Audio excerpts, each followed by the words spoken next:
अस्सलाम वालेकुम नाज़रीन, आप देख रहे हैं खबर डाक और हमेशा की तरह नेक तमन्नाओं, नेक ख्वाहिशात और ढेरों दुआओं के साथ आपका अपना मेज़बान डॉक्टर अली शाह आपकी खिदमत में हाजिर है। हमारे आज के प्रोग्राम खबर डाक के मेहमान हैं सिविक कंप्यूटर कॉलेज आवान टाउन के डायरेक्टर सर मोहम्मद नसीम साहब। अरसा 30 साल से लोगों को कंप्यूटर सिखा रहे हैं और इसका मतलब है कि इन्होंने अपनी एक ज़िंदगी का बहुत बड़ा हिस्सा कंप्यूटर पढ़ाने को दे दिया है। इनकी बहुत सारी मोहब्बतें हैं जनाब कि ये हमारे प्रोग्राम का हिस्सा बने, हम इनको वेलकम कहते हैं। अस्सलाम वालेकुम सर। वालेकुम सलाम। कैसे हैं आप? अल्लाह का आपकी स्माइल बड़ी ज़बरदस्त होती है, मैं जब भी कभी आपसे मिलता हूँ तो मुझे बड़ा अच्छा लगता है। बहुत तो ईद कैसी गुजारी आपने? बहुत अच्छी गुजरी माशाल्लाह। क्या क्या किया ईद वाले दिन? नॉर्मल रूटीन वर्क, दोस्तों से मिलना, रिश्तेदारों से मिलना, मुझे ये ज़्यादा पसंद है। अकेले गए थे या फैमिली के साथ? अपनी फैमिली के साथ। अच्छा, मैंने कहा शायद अच्छा अकेले जाने की इजाज़त नहीं है। यूँ कह सकते हैं। चले मान लेते हैं अखलाकी तौर पे जी है? मुझे दोस्तों के घर जाना और दोस्तों को खासकर अपने घर बुलाना ईद के दिन, सवैयाँ उनके लिए स्पेशली। अच्छा, ईद के दिन आपने मेंशन किया है, सिर्फ ईद वाले दिन नहीं, बुला ईद सकते हैं? खसूसन ईद वाले दिन। अच्छा, मैंने कहा समझा शायद ईद वाले दिन आपको इजाज़त होती है कि बुला सकते हैं। नहीं, वैसे भी बहुत शौक है मुझे। ओके, कब से कंप्यूटर पढ़ा रहे हैं? 30 साल हो गए, 1994 से, जब मतलब पाकिस्तान में 90s में आया है और 4 साल बाद मैंने शुरू किया। पायनियर्स में से मेरा इदारा है सिविक। कैसा लगता है जब 30 साल के अरसे के बारे में सोचते हैं, आंख झपकते में गुजर गए? कुछ ऐसे ही, बिल्कुल ऐसे। कैसा फील होता है? बहुत बहुत अच्छा एक्सपीरियंस रहा है कि एक नौजवान को पढ़ाना फिर उसे जॉब पे लगवाना, बड़ा अच्छा फील किया मैंने। आपके स्टूडेंट्स माशाल्लाह, आप इस वक्त तो गवर्नमेंट जॉब होल्डर्स भी होंगे। बहुत हैं अब पूरे पाकिस्तान में, पूरी दुनिया में। ज़बरदस्त। शायद ही कोई मुल्क हो जहाँ पे मेरा स्टूडेंट ना हो। दैट्स ग्रेट, दैट्स बड़ी ग्रेट। खुशी होती है, इनर खुशी होती है। सही। और ख़ास तौर पे कौन सी चीज़ पे आप अपने कॉलेज में फोकस कर रहे हैं? ये वक्त के साथ साथ बदलता रहता है। आजकल जो डिजिटल मार्केटिंग, ऑनलाइन अर्निंग, तो उसका इशू चल रहा है, तो वो उसी पे ही फोकस है। ज़्यादा लोग वही सीख रहे हैं और ट्रेंड भी उसी का है। सही। ट्रेंड बदलते रहते हैं आईटी में। नाज़रीन, हम सब ने ईद की खुशियाँ मनाई, लेकिन इस ईद पे बहुत सारी खुशियों के साथ साथ बहुत सारे गम भी मिले। मुसलमानों को भी मिले, पाकिस्तान वालों को भी मिले। और जब हम बात करते हैं मुसलमानों के हवाले से, तो सर मैंने ईद वाले दिन एक मैसेज किया था सबको, और सबसे पहले मैंने हुक्मरानों से सवाल किया था कि भी आपकी आंखें कब खुलेंगी, ऐसी कब आप उठेंगे और मस्जिद अक्सा को आज़ाद करवाएंगे, कब आप उठेंगे। बल्कि मैंने कहा था अय्याशियों की जो पट्टियाँ आपने अपनी आंखों पे बांधी हैं वो कब उतरेंगी। तो बहुत सारे दोस्तों ने इस पे थोड़ा सा एतराज़ भी किया। मैंने कहा चलें, आपकी अपनी सोच है, और बहुत सारे लोगों ने इसको अप्रिशिएट भी किया कि यार ऐसा होना चाहिए और हमें मुसलमानों के बारे में सोचना चाहिए। तो आपने ईद वाले दिन कोई अपने मुसलमान भाइयों के लिए, ख़ास तौर पे फ़लस्तीनी भाइयों के लिए कोई मैसेज छोड़ा किसी के लिए? जी बिल्कुल, उदास भी रहे हैं। और ये तो ईद से पहले से सिलसिला शुरू है, तो जब से शुरू है जब से दिल उदास है।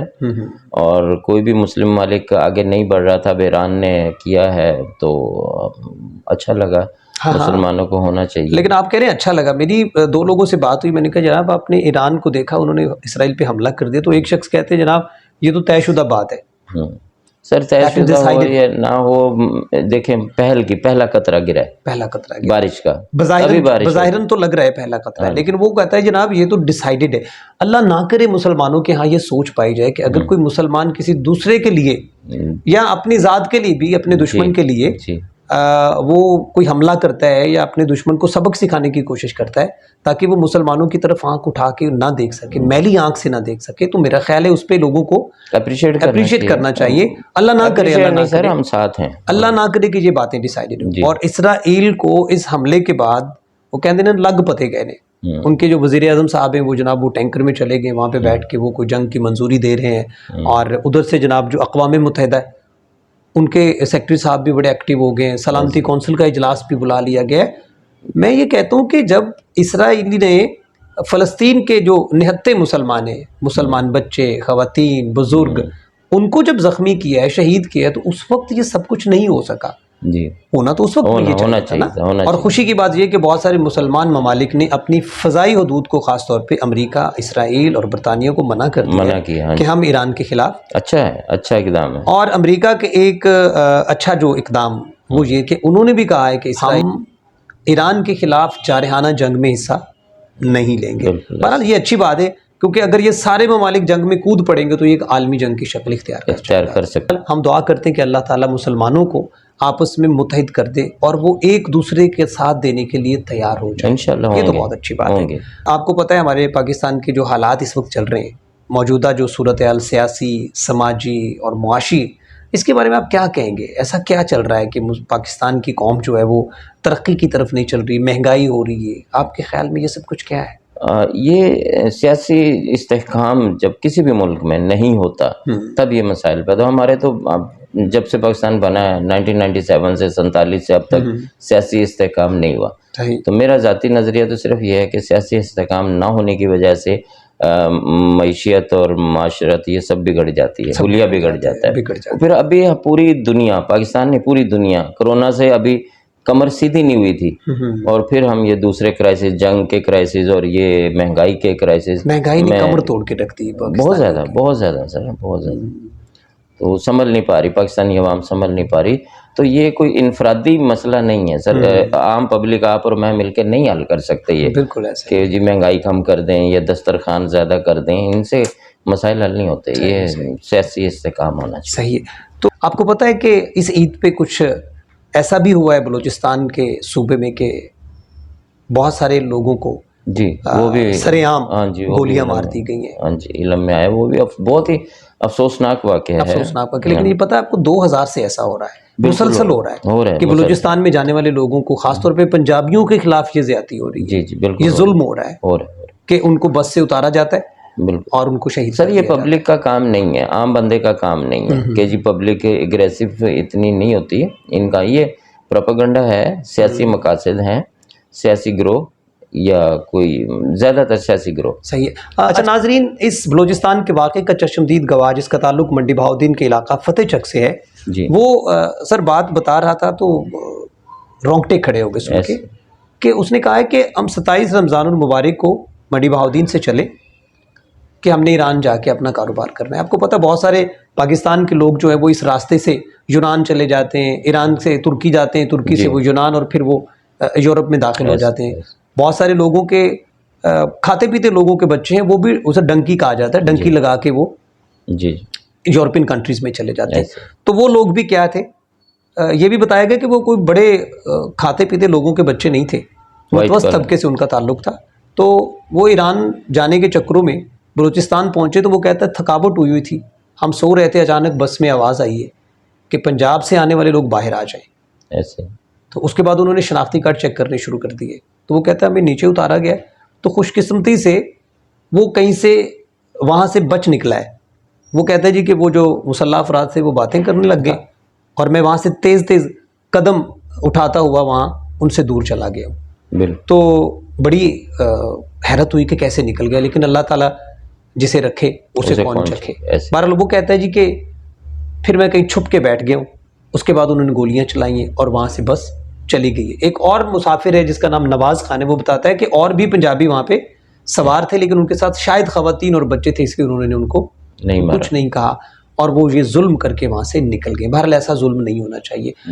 नाजरीन, इस सिलसिले में हम लोगों ने पहले भी एक प्रोग्राम तरतीब दिया था, मोहब्बतें जी बिल्कुल। और सर नसीम साहब एक ऐसी शख्सियत है जिन्होंने पहली बार जब मैंने इनसे जिक्र किया कि मैं प्रोग्राम मोहब्बतें करना चाहता हूँ तो इन्होंने लब्बैक कहा और इन्होंने कहा कि मैं हर तरह से आपके साथ हूँ। और दूसरी शख्सियत मुख्तार अहमद जोया साहब, डायरेक्टर शाहीन शॉर्ट हैंड है, जिन्होंने हर तरह से भरपूर ताउन किया और मैं कहता हूँ कि उन्हीं की वजह से हमारा प्रोग्राम जो था वो मुमकिन हुआ। उसके बाद तीसरी शख्सियत राना जुबैर साहब इफ्तिखार एजुकेशन सिस्टम से, और मैं आपको बताना चाहूँगा कि प्रोग्राम वाले दिन सबसे पहले वो अपने 2 बेटों को लेकर वहाँ पे पहुँचे हुए थे। उसके बाद मैडम सुनीता खान जो है वो, जिनका सुनीता खान टेलीविजन न्यूज़ के नाम से है, लाहौर न्यूज़ के नाम से, उन्होंने अपना भरपूर ताउन किया हमारे साथ। Thank you very much. और ख़ासतौर पे मैं साजिद उर रहमान साहब का शुक्रिया अदा करूँगा, उन्होंने अखलाकी तौर पर हमें बड़ा भरपूर किस्म का मोटिवेट किया और हम इसी प्रोग्राम करने में कामयाब हुए। वो खुद तो प्रोग्राम में तशरीफ़ नहीं ला सके और अक्सर वो नहीं आते जी बिल्कुल, ठीक है। आज भी मैंने बुलाया था, वो नहीं आए, चलें कोई बात नहीं, हम उनसे पूछेंगे। तो इन तमाम दोस्तों की वजह से ये प्रोग्राम मुमकिन हुआ और हमारा थीम नाजरीन ये था कि हमने मोहब्बत का पैगाम देना है। हमने अलहमरा हॉल में प्रोग्राम किया, बहुत सारे लोग वहाँ पे आए और हम उन तमाम लोगों के मशकूर हैं कि वो सब तशरीफ़ लाएँ।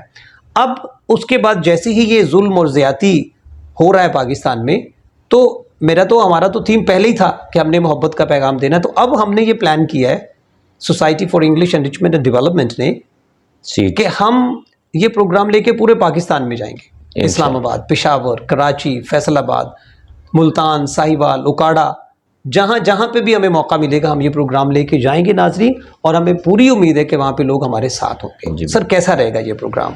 है सर, ये इंशाल्लाह बहुत अच्छा रहेगा, और ये एक प्रोग्राम नहीं है, ये एक बहुत बड़े आपका थीम है, ये एक बहुत बड़ा एक आपका इरादा है, नेकी का काम है, ये काम है, ये एक प्रोजेक्ट है बहुत बड़ा, मोहब्बतें। तो जो पहला प्रोग्राम किया उसमें भी आपको कमेंट मिले थे कि ये पहला प्रोग्राम नहीं लग रहा है, ऐसे लग रहा है जैसे 100वां प्रोग्राम है। बिल्कुल सही, शकील जाहिद साहब ने ये कमेंट किया था। मैं शकील जाहिद साहब का बहुत शुक्रिया अदा करता हूँ कि वो हमारे प्रोग्राम में भी आए, और ये एक बड़ा अच्छा कमेंट था हमारे लिए। और ये पूरे पाकिस्तान में इंशाल्लाह जाएगा, और पूरा पाकिस्तान आपके साथ होगा, और मेरी तमाम काविशें, कोशिशें और मोहब्बतें और आपके साथ हैं, हमेशा आपके साथ हैं। हमारे एक पाकिस्तान के बड़े मारूफ सिंगर हैं जी, हबीब रहमान साहब। जी, जब उन्होंने इस बारे में सुना कि हम प्रोग्राम लेके पूरे पाकिस्तान में जाना चाहते हैं और हम यहाँ मंथली बेसिस पे लाहौर में करना चाहते हैं, तो उन्होंने कहा जी कि मैं इस प्रोग्राम के लिए हर वक्त अवेलेबल हूँ, रज़ा कराना तौर पे, बिल्कुल बगैर किसी मफाद के। उन्होंने कहा जी मोहब्बतों को लेकर मैं आपके साथ पूरे पाकिस्तान में जाऊँगा। थैंक यू वेरी मच हबीब रहमान साहब कि आप हमारे साथ हैं, और मुझे पूरी उम्मीद है कि ये एक हबीब रहमान साहब नहीं होंगे, यहाँ पे कई हबीब रहमान साहब होंगे, यहाँ पे कई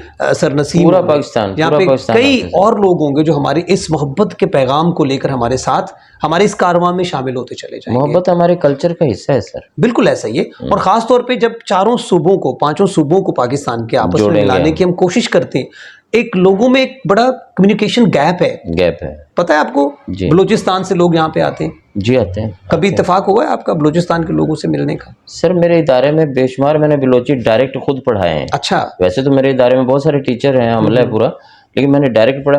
सबसे ज्यादा जो मोहब्बत मिली है वो बलोचियों से मिली है। सही। उसके बाद खान बिरादरी। सही सर, कोई कम्युनिटी ऐसी नहीं है पाकिस्तान की जो मैंने ना पढ़ाई हो, डायरेक्ट खुद मैंने जो पढ़ाए हैं।